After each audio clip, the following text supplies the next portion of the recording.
internationally to countries such as Brazil and France.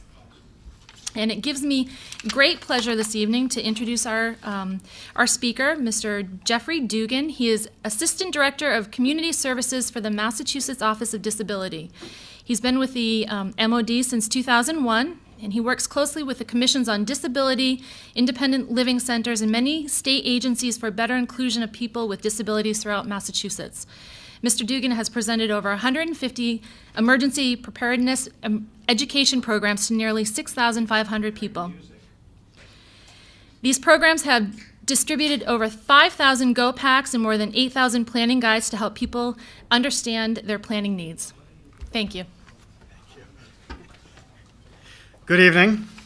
My name is Jeff Dougan. I'm from the Massachusetts Office on Disability in Massachusetts.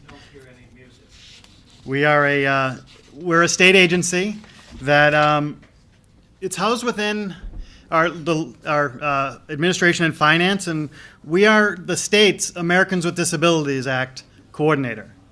Our work is done in a couple different ways, but just to start with, we're a very small agency. We're a 12-person agency, and we cover the whole state. And our mission is really to ensure that people with disabilities have equal participation in all aspects of life. And we do that in really 3 different ways. You can go to the next one. We have 3 real units in our agency, and I'm going to briefly talk about them. You can also visit our website, www.mass.gov/MOD, for really more detailed explanation of what our agency does. But we have 3 units. One, we look primarily at what the government's doing, what kind of bills are being passed, what kind of laws are out there, what kind of services and programs are being offered, and as required by the ADA and other various regulations, we look to make sure that they work and that they're in line with the intent of the laws and that our agencies are complying with that. We also deal with the individual on an individual basis. If they deal with something dealing with civil rights related to disability, or if they're looking for information and referral, that type of information. We also house the federally mandated client assistance program, which really ensures that the Mass Voc rehab agencies are providing the services to their clients. And the unit that I work for is the Community Services Department. I used to say I used to teach people on building code, but I seem to be out doing more of these types of trainings because they're very rewarding, number one. And number two, it's really something that's important and really needs to be discussed. People's own personal preparedness when dealing with emergencies. But I do still train people on building codes. In Massachusetts, we're very fortunate to have very strict building code. However, there's a federal that covers the entire nation that we also teach people on as well, on how buildings should look for people with disabilities and how access is provided. So, why are we here today, really? We're here to talk about your own personal emergency preparedness plan. And the reason I'm here is partly because of the Massachusetts efforts that have happened before. In 2008, there was a white paper developed after a couple of years of hard work from advocacy agencies, other state agencies, and consumers on trying to identify the gaps in services if somebody is going to need additional assistance during times of emergencies and where those gaps lie. And they looked really at 5 major working groups. One being communication. How does the word get out to people? If it's just the police on a bullhorn driving down the street announcing an emergency, people who can't hear may not get that message. If it's just a ticker on the scroll of a TV screen urging people to evacuate or some sort of other message, people who can't see will not be able to see that message. But it also covers things like what does the sheltering communication take into play? Not only just for people with disabilities, but also other languages and other needs there. The task force also looked at evacuation procedures. How are people getting to, if you tell them to evacuate, well, how do people get there? And how is a municipality planning for that? Or how is the state planning for that? And it was something discussed there. They also looked at registries on people signing up to let their first responders know that they were a person with disability who might need additional assistance during times of emergencies. So there were some thoughts on, well, who's going to maintain it and who will deal with it, who will update it, confidentiality as well. So we really haven't seen that grow too much, other than it's really used for planning purposes. So, and I'm going to get into that as we go through the booklet and the plans that we're talking about, really opening that dialogue with your first responders. And that's really going to help them plan better and also know of specific needs that you might have. The task force also looked at sheltering. What do shelters physically look like? Are they accessible for people with disabilities? Can people get in and use them? What kind of communication, what kind of amenities does a shelter need to house everyone and offer the same protection that the shelter's offering that they offered at that time? And one of the main categories that was discussed was personal preparedness. And that's really the reason we're here today, is to really talk about that and get you thinking about that. Myra Burloff, our director of our agency, co-chaired that working group along with another advocacy agency. And really what we learned from that, among other things, was that basically people aren't prepared. And there's two real main misconceptions about that. Some of the misconceptions are that, you know, if an emergency happens, well, it won't happen to me.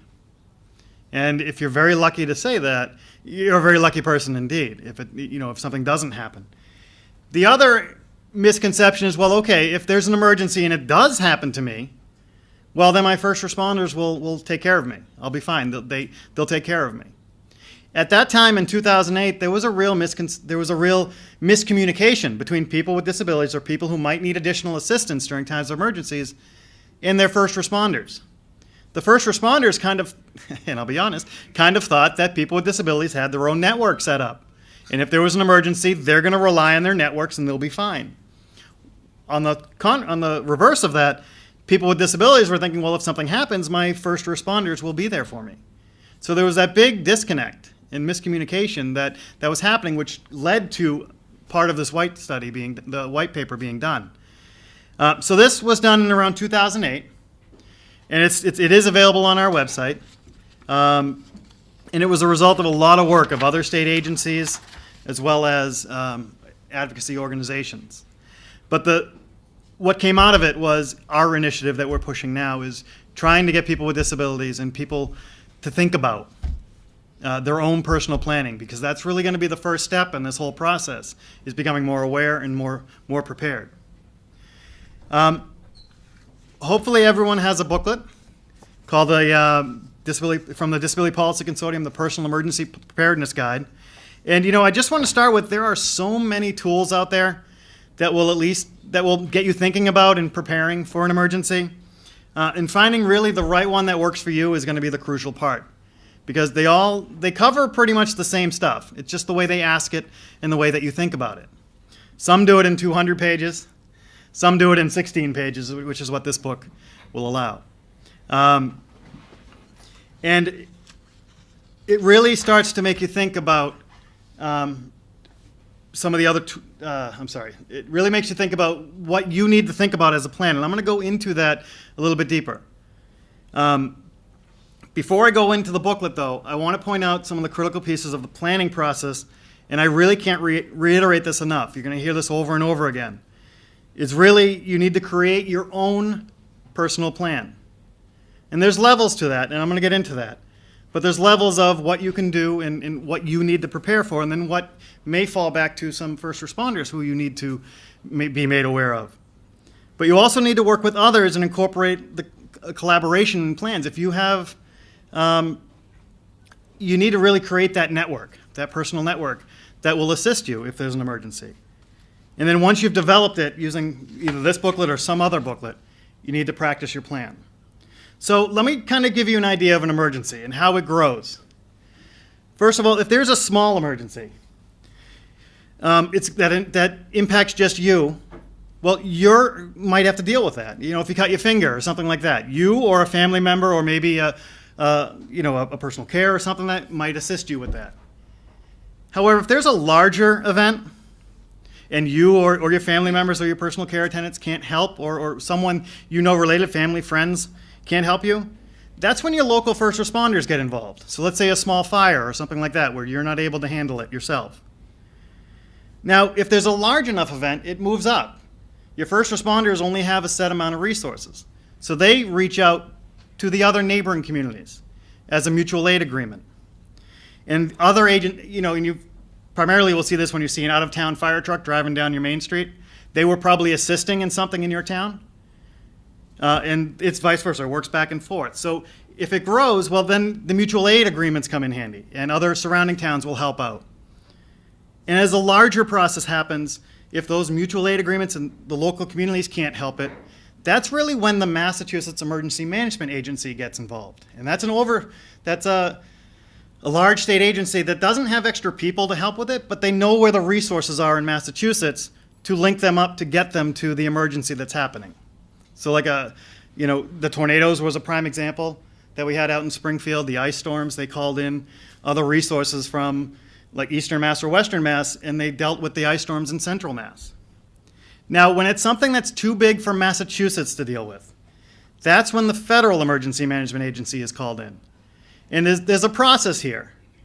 And some people, the reason I'm giving you this process of it starts small and goes bigger, and really how these all tie in, is really when you're doing your plan, you really only need to think about what you can do for yourself or what your family and friends can do for you. And when you're filling out this book, and if there is a gap in that where you're not able to do something, they tell you to evacuate and you don't have transportation, and a family member or a friend member can't help you transport, that's going to be the gap where you now need to open that dialogue with your local first responders. And that's primarily where it should go. It's not going to be MEMA who you're going to contact or work with. It's not going to be the Federal Emergency Management Agency that you're going to work with. You're going to work on the local level. And right now, local levels differ in their abilities. So that is part of what you as an individual will need to advocate for. That is something the state is working on, and I know it's something the federal government is working on as well to come up with better planning on that. But right now, as it stands now, you as an individual need to work on identifying those gaps and figuring out with your local first responders how you're going to bridge those gaps. So the booklet is really going to make you think about some of those things.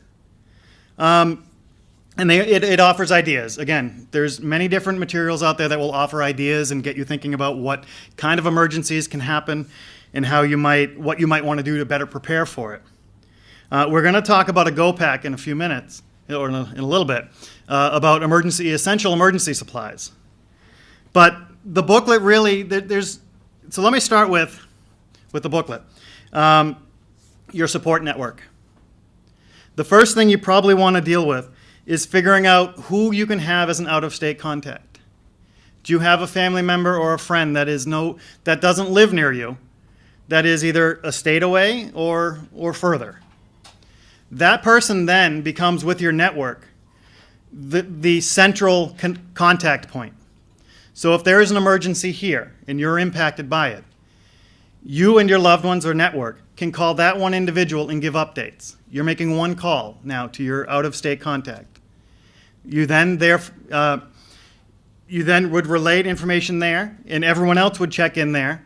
So it's making really one phone call for gathering that information, and it would be one phone call back to give you an update on other people's statuses. So that's kind of the first thing, an out-of-state contact. Does that make sense, first of all?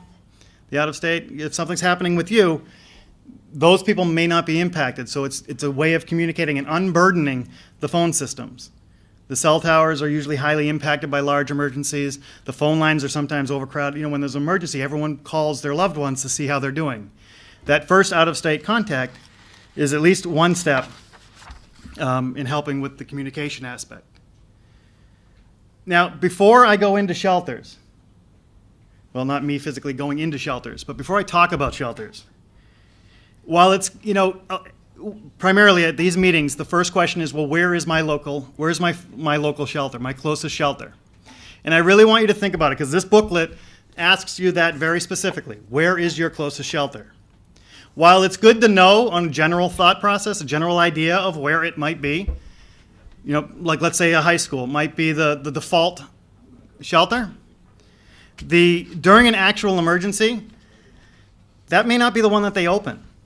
They may open one across town. If the emergency is happening at the shelter, or at the if the high school is the shelter, the designated local shelter, if something's happening there, and they've told you to evacuate, that's not where they're going to tell you to go. They're going to keep you away from there. But so really, what happens is you need to think about figuring out how that communication is going to happen, and every town does it differently. How do they communicate with you? What kind of alerts do they send you? What radio stations do they use to broadcast what sheltering is open? What TV networks do they go on to figure out, to tell or distribute emergency information? And really, all shelters are local. They're opened up for local events.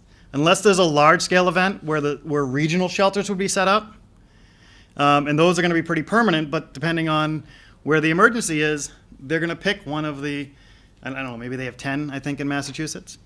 But each one on a local level is going to be very specific to what type of emergency that they're facing. And it may not be the closest one that you thought was going to be the one. So really, if I can't say this enough, I really need people to listen or figure out a way to get the communication so they know what shelter would be open if they're told to evacuate in an imminent danger. So since each shelter is typically local, you really need to have that dialogue with your municipality to really let them know what your accessibility needs are. Because if they open a shelter and it has 3 steps to get in, that's not going to be usable for people who really can't get upstairs. It won't get people who have wheelchairs and walkers and strollers and stuff like that. That becomes an impossibility to get up and over. What kind of features do you need on the inside? Would you need an accessible restroom to use? Do you need power outlets? And that's something that you really need, since all local shelters are local. That's the discussion with your first responders, to have that dialogue and open and let them know that if you open a shelter and you tell me to go, not only may I need transportation, I might need it depending on your situation, but I'm also going to need to be able to get in and out of the harm's way, and the one you're opening, is it accessible and usable for me?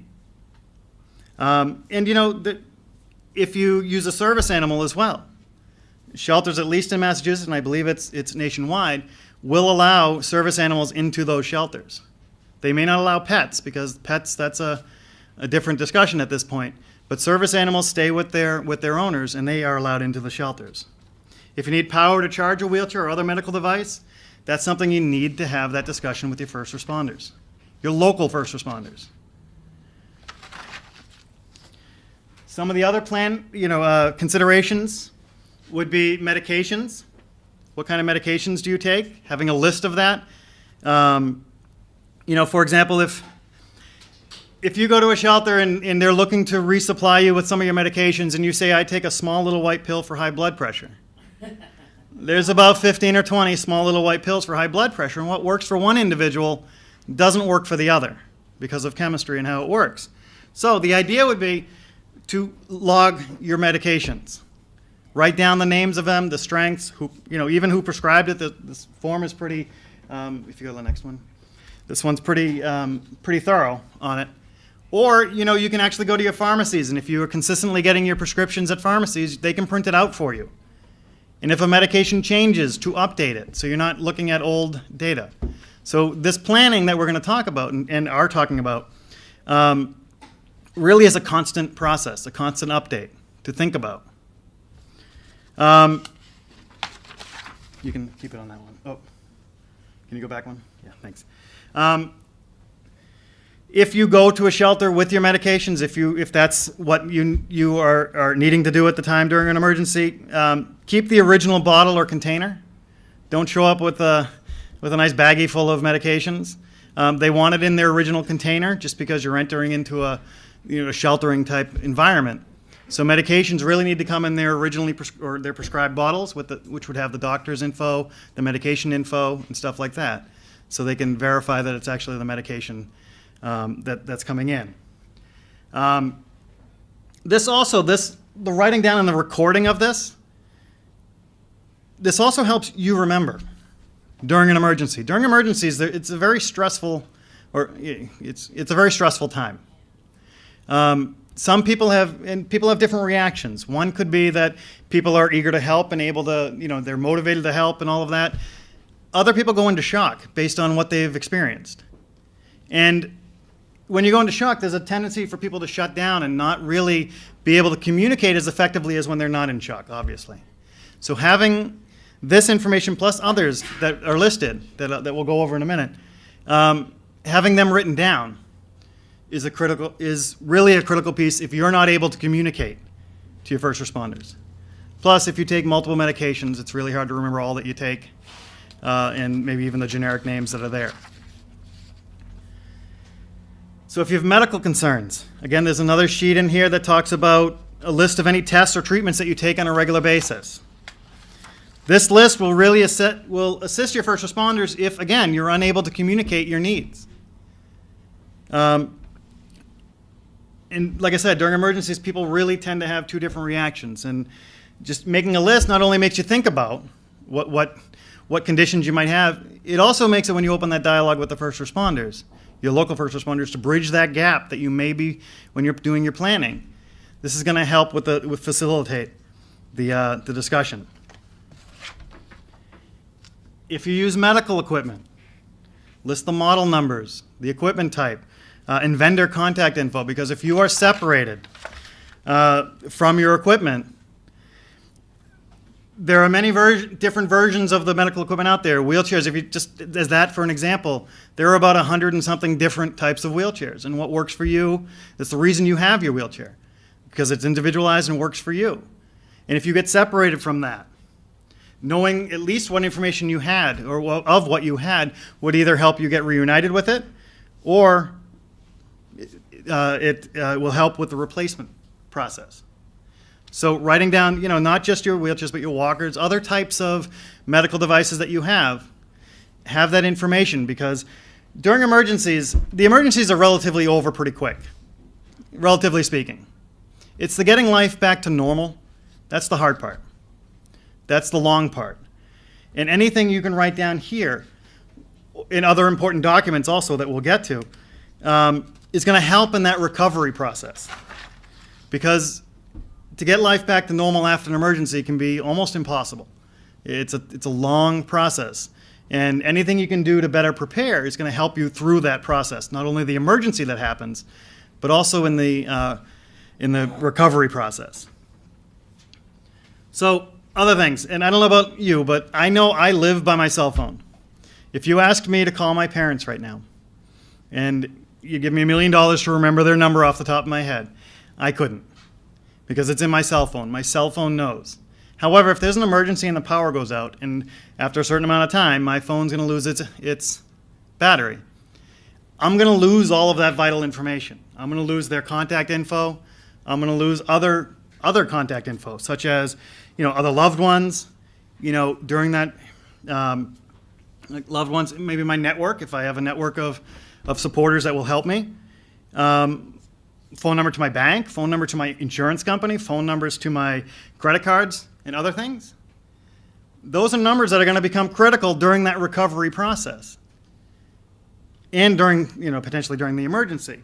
However, I want to make the booklet that's being provided does talk about like a credit card number, writing that down in the book, and you can tell by the slide, I really want to frown upon that. Really all I want you to do is have phone numbers for important things, like your medical insurance, a phone number, your credit card, a phone number to reach them. Because when you contact them, they're going to get the personal information from you to verify who you are. And I just don't like the idea of putting account numbers down. I'd rather just have phone numbers to those important things. But having the numbers at least somewhere in the Go Kit, on you somewhere that you're going to be able to use is a pretty critical piece of this. And other numbers that are important to you could be some personal care attendants or medical suppliers if that's a need for you. Now, most of these numbers will greatly assist you in the recovery phase of the emergency, trying to get the life back to normal, like the insurances and things like that. But your loved ones, that's critical. And I know all my loved ones are on my cell phone. So I need to have access to that. And I need to plan for that. How do I keep my phone charged? How do I have them written down somewhere? If I lose my phone, well, where are the numbers? Do I have a backup plan for that? So things like that are things you need to consider. Now, as I was saying, this booklet from the Disability Policy Consortium is only one of many. There are many out there, and I think a list that's going to be provided at the end of the training will give a whole litany of other documents and other resources that are out there. But I just want to talk to you about some of the ones that I'm pretty familiar with that are available in Massachusetts and on the national level. The one that I'm very familiar with Massachusetts is the 211 Connect. That's it's actually, I believe it's available federal as well, over nationwide as well. Basically, in non-emergency situations, when there's no real emergencies happening and you were to dial 211, they're going to help you try to find some services or they connect you with local or state services that people might need. However, during an emergency, that switches from like a social service kind of referral program to an emergency number, where if you have a non-threatening issue, if you're looking for information, for example, maybe where my local shelter is, what shelters are open, or concerns about what the emergency is that's happening, 211 switches from that social service advocacy avenue more to an emergency information center. For example, during the H1N1 flu outbreak and as the communities or as the population was getting more and more concerned about it, they actually became active for a short period of time to explain what exactly was the health concern and what steps could be taken to prevent it. They also were activated during the blizzard as well that we recently had in the Northeast, at least in Massachusetts. We were hit pretty hard with that. Another national effort is the File of Life. Now, the File of Life is really a program that pretty much asks you a lot of the questions that we were just talking about, like your medications, your doctors, important phone numbers, medical conditions, things like that. But the File of Life is adopted in each individual town, depending on whether it's not always adopted. It's towns choose to adopt that program into their community. And what the File of Life really does is a nice big red magnet that sticks on the fridge. And if you were to call 911 and first responders were to respond to your home or apartment, that is something they look for. They're trained to look for that red magnet on the fridge. And they would grab that and obviously try to help you, but it has all of your pertinent medical information on there to help them and better assist them in treating you and getting the right information from you, especially if you're not able to communicate. The American Red Cross, that website is loaded with a lot of information about how to prepare. They actually have a store that you could buy supplies at if you were interested. I believe they can help you find a shelter as well that have actually opened during an active emergency that they are staffing. But in FEMA, the Federal Emergency Management Agency, has resources as well on the federal level. MEMA, our local level in Massachusetts, has resources as well to assist you and to get better prepared. But, sorry, that was loud. Check really with your local municipalities, as they may have some local initiatives. And you'll see that there's different programs that are offered that might be offered on the local level that you might actually be able to take part in. Or a way to get alerted about emergencies that are either happening or coming. So there's a lot of different resources there. And if your city or town actually has a registry, it's not a bad thing. It really helps. What we're finding is registries don't actually help with during the emergency issue. It helps with preparing for how to, or planning for an emergency. And municipalities run drills pretty frequently that look to try to capture different emergencies and how a city or town or even a state would address that and adapt to it. So at least knowing some of the numbers and capturing some of the demographics of Massachusetts and other states, they can use that information for better planning.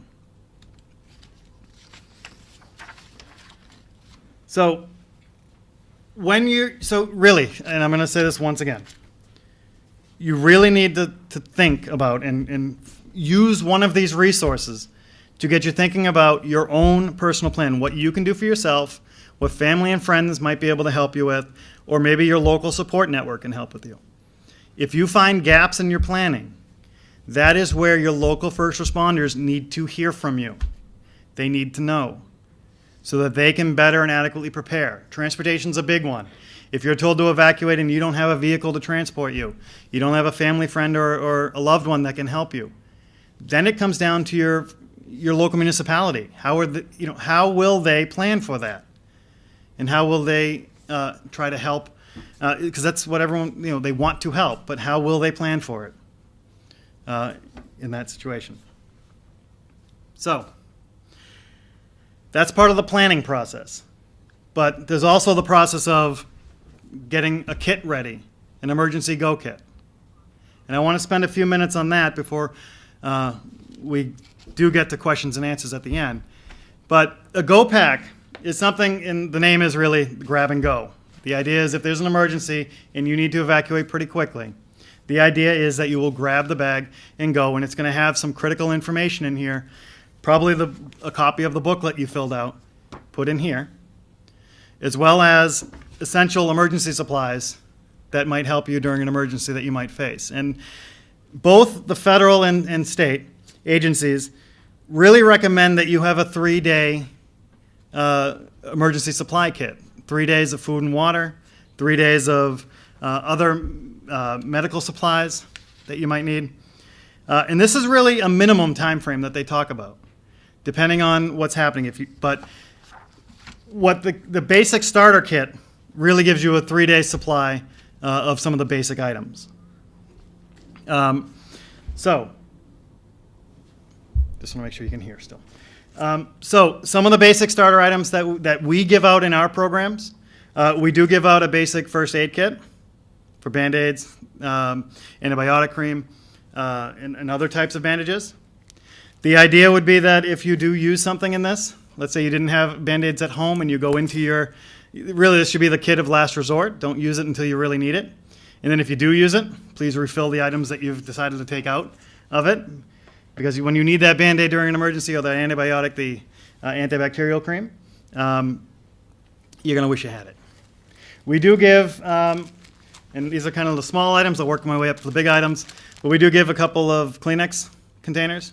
Obviously, emergencies can be pretty emotional, so there is a reason for that. We do give people flashlights and batteries.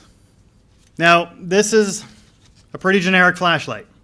However, they have many other types of flashlights that will do a lot better things. They have ones that you can wind up to charge, so you don't have to rely on batteries. They have flashlights that have radios built into them, so you can charge and it has a radio onto it.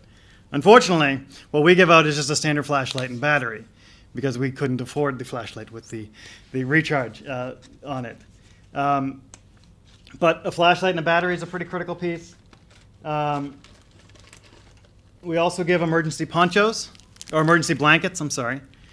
These are shiny silver. If you've ever watched a marathon and you see somebody end and they put this tinfoil-y looking thing over themselves to keep their body temperature up, that's what we've given in our backpack. Something to keep people a little warm, take the chill off. This also could be used if someone actually goes into shock and you don't have a better blanket around. You could use this to tuck under them to keep their body temperature up. And there's a couple of them in the bag. We do give for the emergencies we know are coming, we give a 2.5 gallon water container, a reusable one. And it actually has a nice little spout there. So, if you lose power and that means your water goes out, and I'm not sure how many people that affects, but it affects more than I really thought about. If you're not on, if you're on your own well, or if you require power to have water, having that extra water supply around is pretty critical, because water is obviously the necessity that people really need. They can go longer without food, but with water, they need a lot more of it in shorter period of time. And they actually recommend that it's 1 gallon per person per day, but this is only a 2.5 gallon container. So this would be good for maybe emergencies that are coming with a stockpile of other waters to be used. But it's reusable and has a spout. It actually can control the flow of the water, and so you're not wasting any real water. We also give people a couple of glow sticks, something that's really used as there's a couple uses of it. First of all, it's a beacon. It's not meant to be a light source to guide you. It's really meant to make you be noticed in a dark situation, to help you be either identified, to help really let people know you're there. The example I give is we have a couple of items in here that have multiple uses. For example, a poncho. Obviously, everyone knows what a poncho will do. It'll keep you dry. It has a hood on it. It's pretty big. It might cover the back of a wheelchair or other. It's a pretty large poncho, and there's two of them in here. However, it's also bright yellow. So what I used to give an example of is if there was a fire in an apartment and you're up on the upper floor and the first responders are all down below dealing with the emergencies that they're trying to deal with, and you try to whistle to them with the whistle that we've provided in here, and it's not getting their attention because it's just too noisy down there. If it's during the day, this poncho obviously will keep you dry, but it also becomes a nice visual cue. If you were to take this out and really start waving it around or trying to put it on a windowsill to get the attention of the first responders, this might be a good visual cue during the day. Or if you're out and about, this might be also a good visual cue to let people know you're there. The other thing is if you're at night and you're up in that apartment, then the light stick actually becomes a pretty visible item. And in fact, this one actually comes with a string attached to it, which if by itself, it's pretty bright. But if used back and forth, either as a pendulum or in a circle, it actually creates a brighter, larger light source to maybe catch attention that way. So what you'll find is that even the basic starter kit is going to have multiple uses for things. And like I said, we have blankets. We have a couple of hand warmers in here as well to keep the hands warm. I know if I'm out in the cold too long, my fingers don't work so well. I can't write so well. But something like this would keep my hands warm. Maybe you could put these in your pocket. And they last for about 24 hours. So things like that. What elements are you evacuating into? If you're evacuating in Lorraine, the poncho is going to come in handy. If you're evacuating in the cold, the stuff that keeps you warm is going to help you. We also, in some of these emergency bags, we also give water. Actual stabilized water. And this is sold pretty much, we found this one on the Red Cross that they have, but it's water that lasts longer than your standard bottled water. This water here will last for 5 years before it expires. That's a pretty long time when you're talking about water. It's not because they did really much to it. I know there's a process they do to it, but it's also the fact that the materials it's locked in doesn't let sunlight in, doesn't let air in, so bacteria can't get a foothold in the water. So your bottled water at home typically has, I think, a year shelf life by the time you get it home, maybe a year and a half. The water you put into a makeshift container like this, at most you're going to get 6 months out of that water, so it can only last so long. But the stabilized water that's in here, at least for emergency situations only, you want something that's going to last longer than the 6 month or a year. So you don't always have to have that as a priority or a thought. You do need to rotate your water in your home, but if you have to grab and go, having emergency water is going to help. And we provide enough for, one person for 4 days or 2 people for 2 days, depending on who you're using it with. And there's very specific for emergency water, for the stuff you deem really for emergency drinking water, there's instructions on how you actually take it. You don't use it for reconstituting food. And actually, sometimes they talk about in emergency situations, you don't really drink water for the first 24 hours unless you're in an arid or very hot environment. However, because that really what it does is it helps your body, when it starts taking water in again, it helps your body use the water more efficiently. But that's really where, okay, that's good on paper. That sounds great that you don't drink water for the first 24 hours. But you as an individual need to think about, do I require more water? Does my medication dehydrate me? Does my condition dehydrate me? Do I just personally need more water to sustain? This, for the general population, might be fine. But for the population we're working with, you may need more of this. So having that extra water on hand is crucial. Having that, the bottled water maybe at home enough to get you through a couple of days would be crucial. So it's things like that you need to think about. We also give people food. And people usually are like, oh, food, but then I tell them it's what they're in for. These are K rations, and they have a nice knock to them. But they give enough calories and vitamins to sustain somebody, to give them that little energy that they might need. And I'm not sure how many of you have actually had those energy bars that they sell, the ones that you chew for a while, and after a while your jaw starts to hurt. Well, that's kind of what this is. These, you know, if there's no other food, this is going to give you a little bit of energy, and it's probably going to taste pretty good. But if there's other food around, this is probably not going to be your favorite or first choice. But this will last like the water for 5 years without needing to be replaced. And it's good for one person for 4 days worth of food here, or 2 people 2 days, depending on the need. Now, the one thing I have not been able to find these types of rations, I have not been able to find them gluten-free. So if people have a gluten allergy, know that when you're buying this type, I really haven't been able to find a gluten-free one. And if that's an issue for people, you have to think about that. You need to add other things to your bag that's going to supplement the food, or that will replace the food. Or you might want to add stuff just because it'll probably taste better. You know, there are long-lasting shelf-life products out there like tuna, you know, peanut butter, stuff like that, that will last for a fair amount of time. And they actually sell some things now in individual servings, so you don't have to open the whole can. You can open just one little serving of it. And the last thing I want to talk about is we actually do give people a radio with batteries. It's an AM/FM standard radio. It has a little antenna, has a headphone jack that people could listen into. And it uses a AAA battery. And it has a pretty good lasting life. It lasts a pretty long time when using it. This, when the power is out, radio is a critical communication tool. So having one of those in your backpacks is a pretty critical item. And originally we didn't offer these in our backpacks. However, from all of the feedback we got from people when we did these presentations, a radio is one of the essential items they felt we should add, and we did. We added it to it. And it's like I said, it's a decent radio. It's not the best radio. It's not one that winds up. It still requires batteries. But it's a radio that will at least get some information out there and be able to listen to some of the information that's being provided.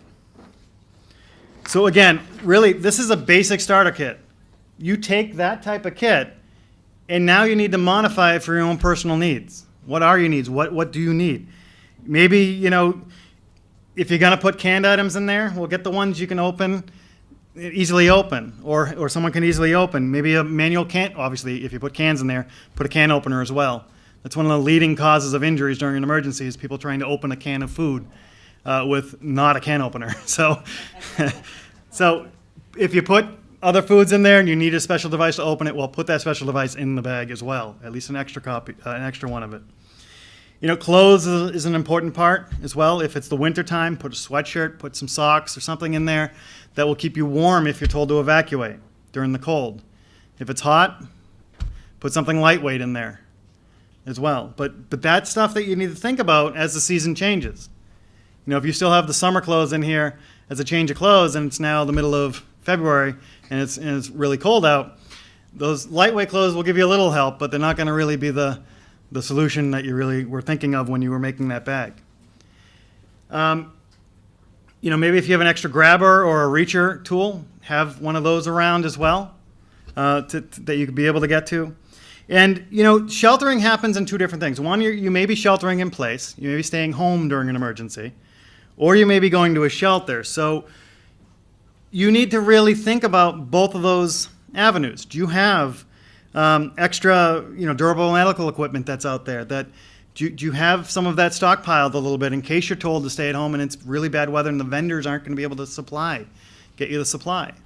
Are there things like that that you can work up to building up a small or relatively, you know, 3 or 4 day supply of?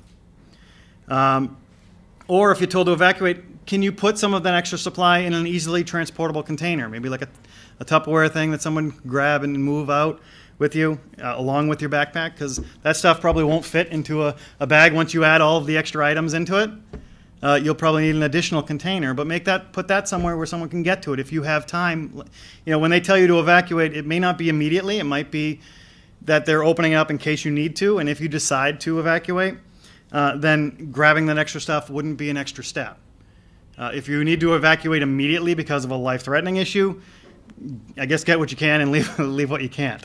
You just need to make sure you have the go bag is a critical piece to it, but other equipment becomes critical as well if that's really what you need. And you really know as an individual what it takes to get you through the day. So again, if you need extra water, they do sell these, but you might just need. Water's leaking a little bit. You might need extra, bottles of water around your home. So if you lose power, you can have that. Or you might need to get a few extra in here if you need more.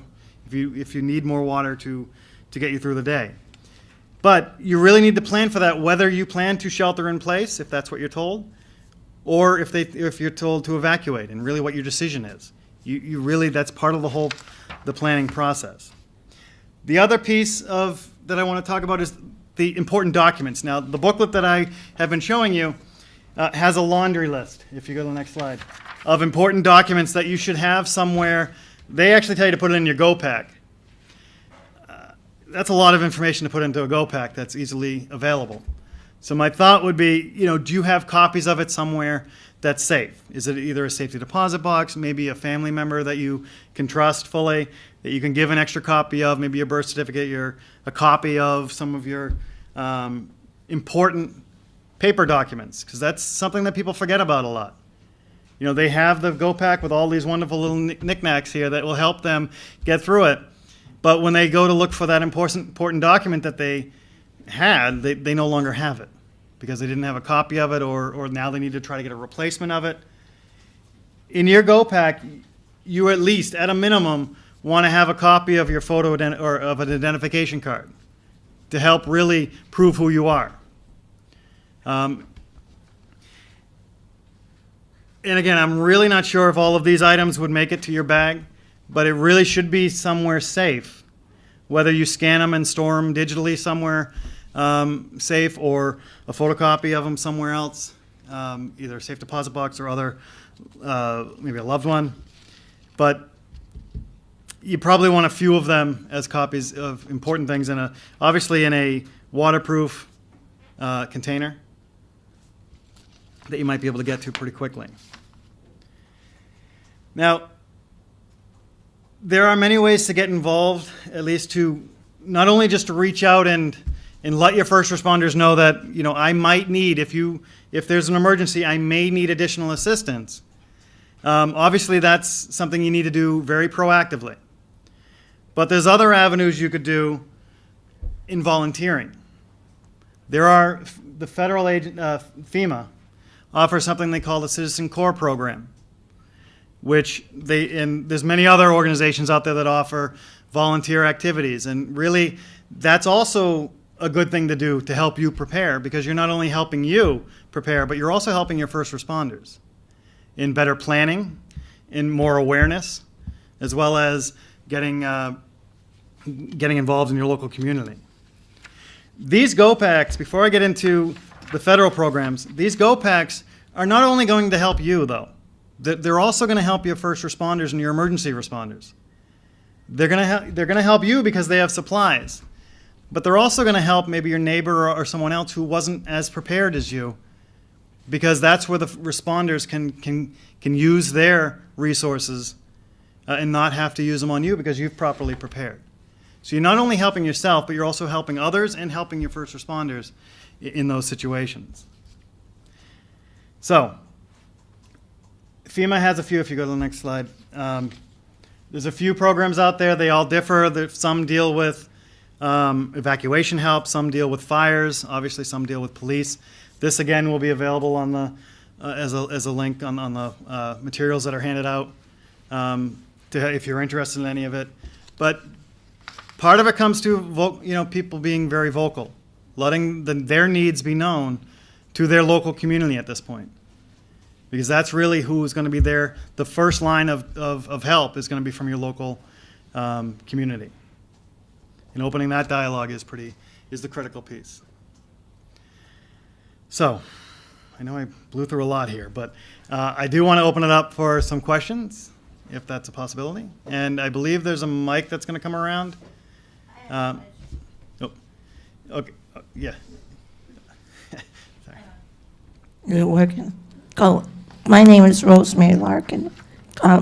Well, you talked about emergency, but what I would like to know is there different degrees of assistance? Like, for example, you mentioned personal emergency versus like what my concern is, like if there was a 911 emergency, like in the greater Boston area, in speaking to people that there's very little available as yet planned. So I want to know, is there long-range planning if we should have a 911 here in this area? So for Boston, Boston, every city or town in at least Massachusetts, I'm not sure if it's national, but Massachusetts has an emergency management director assigned to every single city or town. There are, again, I can only really speak from the Massachusetts perspective, but I would assume this is happening throughout the country because of FEMA's efforts and all of that resources that they're offering and coordination they're doing.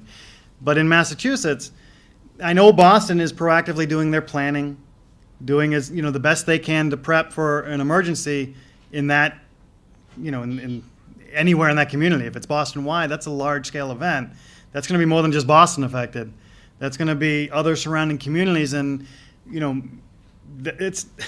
I don't really know exactly what your question was, but if Boston is doing planning, just like every other city or town is doing, I don't. Hopefully that's a comfort a little bit. But they do have resources for you to be notified, alerted, and other types of resources out there that could help someone in the city of Boston, just like other communities have, to let them know of emergencies that are happening and what they're telling people. It's part of their communication plan. But there is an emergency management director specifically in Boston, because that's where your question arises from, that is dealing with planning proactively. And if you were interested in that, I could get you in contact with that. All right? Yeah. I know there's a question over here in the green.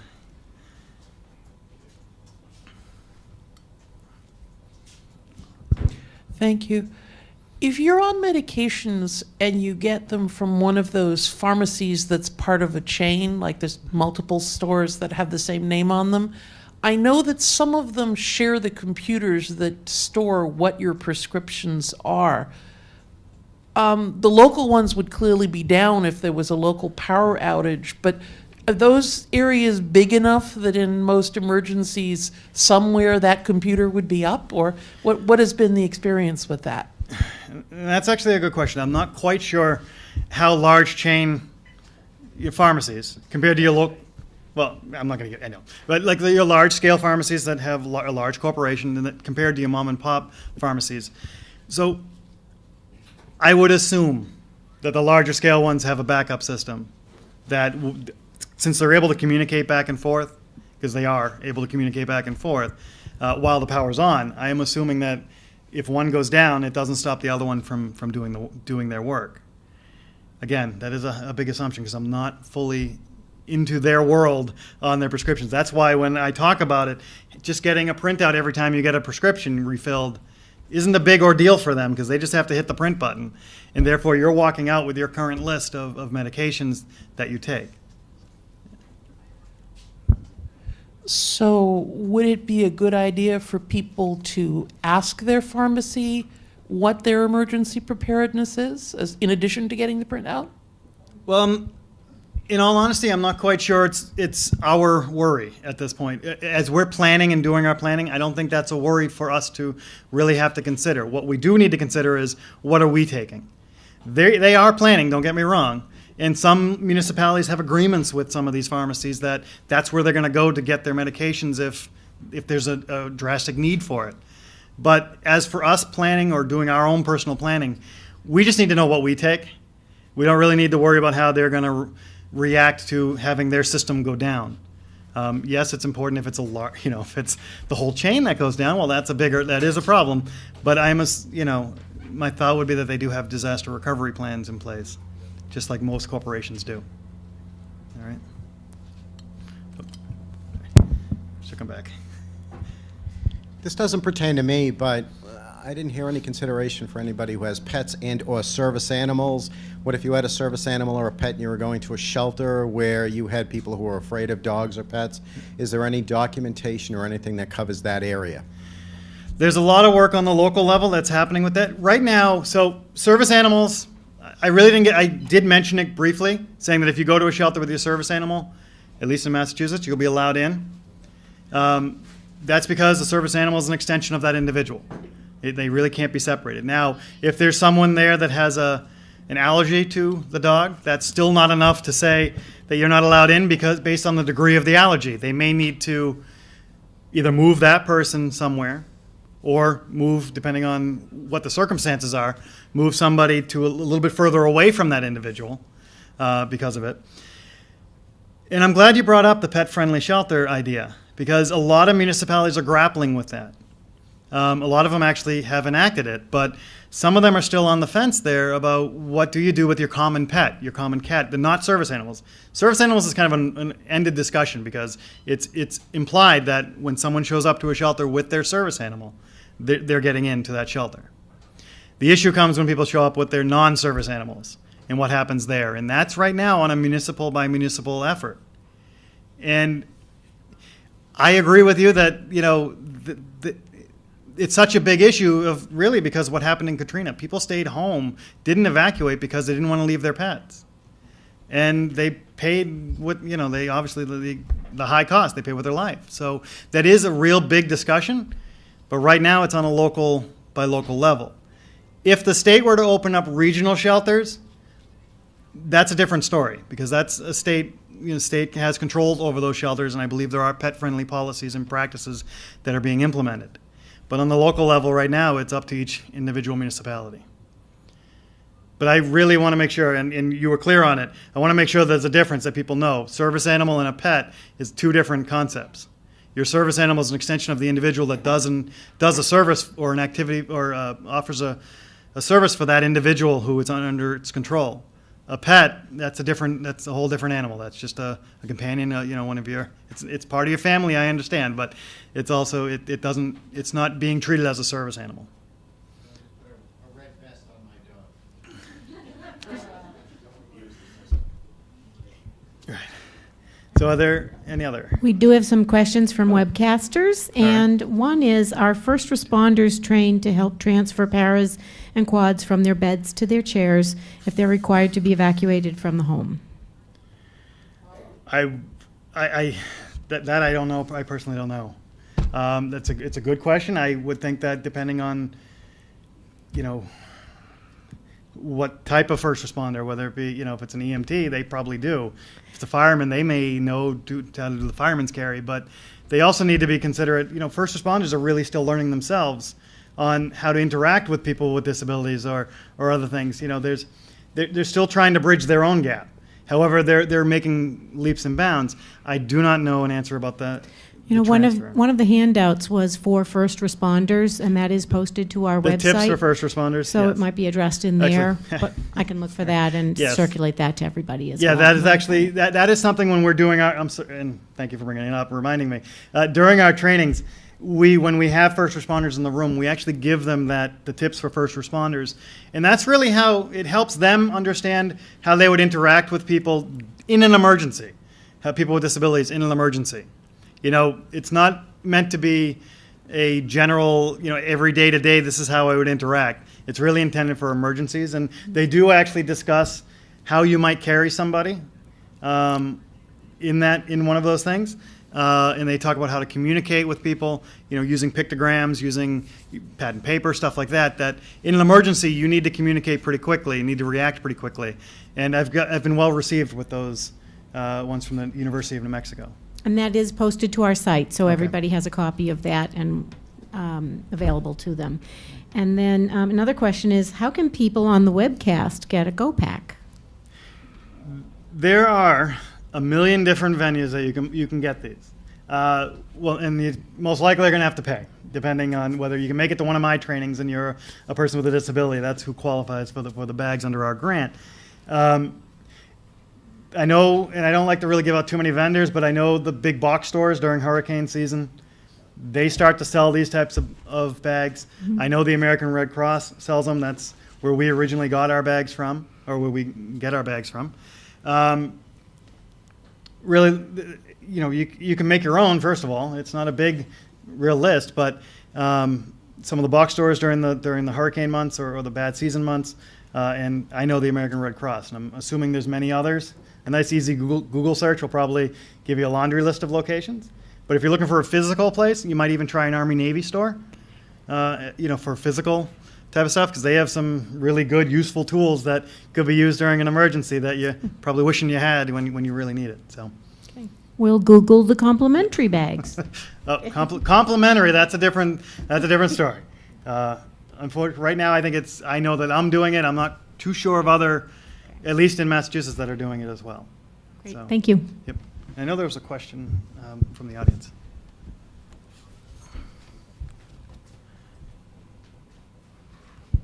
Not so much a question as a comment that as an added resource, if you can hook up with any of your local ham radio operators, they're both usually involved in responses to emergency situations, and they also have a lot of electronics knowledge, so sometimes they can help you get durable medical equipment running if nobody else can. Oh, very nice. So just, you know, people who are worth knowing. Oh, they are, definitely. It's a very good skill and very good device to have in an emergency, that ham radio, the way of communication as well. So they are good people to know. Are there any other questions? If not, how are we doing on time? I want to thank you for attending, and know that I'm available. And if you go to the next slide, my contact info is there. The phone number, email, either way, you'll reach me. It's a small agency, so all you have to do is really ask for Jeff, and you'll find me. So please, by all means, I thank you for your time.